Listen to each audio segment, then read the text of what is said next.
Crusaders took a vow or promise to visit the Holy Sepulchre, the place of Jesus' empty tomb. They also often took upon themselves vows of fasting or other devotions. Upon taking the vow, a simple cross was sewn on their shoulder. Thus these pilgrim warriors came to be known as Cruces Signati, or those signed with the cross. The terms Crusader and Crusade are modern names that come from this. While the Crusades had this good and noble purpose of defending Christians and pilgrims in the Holy Land, visiting the holy sites and doing penance for sins, because they were taken up by human beings who sin, both good and bad came out of them. This is true for anything that we do. We can do good or evil, and sometimes we might want to do good, but make bad choices and sin.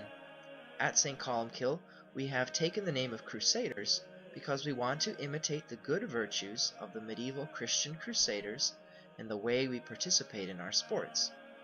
But just like they did at the time of the Crusades, we can misuse a good thing. We should not conclude, based on the sins of some of its participants, that the Crusades were all bad, just as we should not conclude that sports are bad, because sometimes some of us act badly when we play them. Instead, we can use the story of the Crusades as a way to reflect on our own participation in sports as a St. Columbkille Crusader, a disciple of Christ who has been signed with the cross from our baptism. Just as the Crusaders took a vow, a promise, before leaving on their crusade, so too do we make a promise before we participate in sports at St. Columbkille.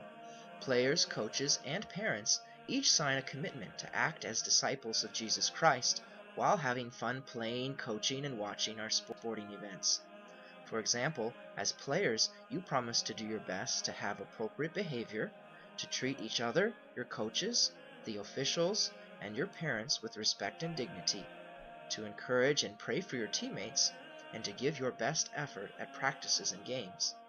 It is good to be reminded of these promises because just like some of the Crusaders who failed to live up to the vow they made, we can sometimes get caught up in wanting to win and forget what sports are supposed to be about.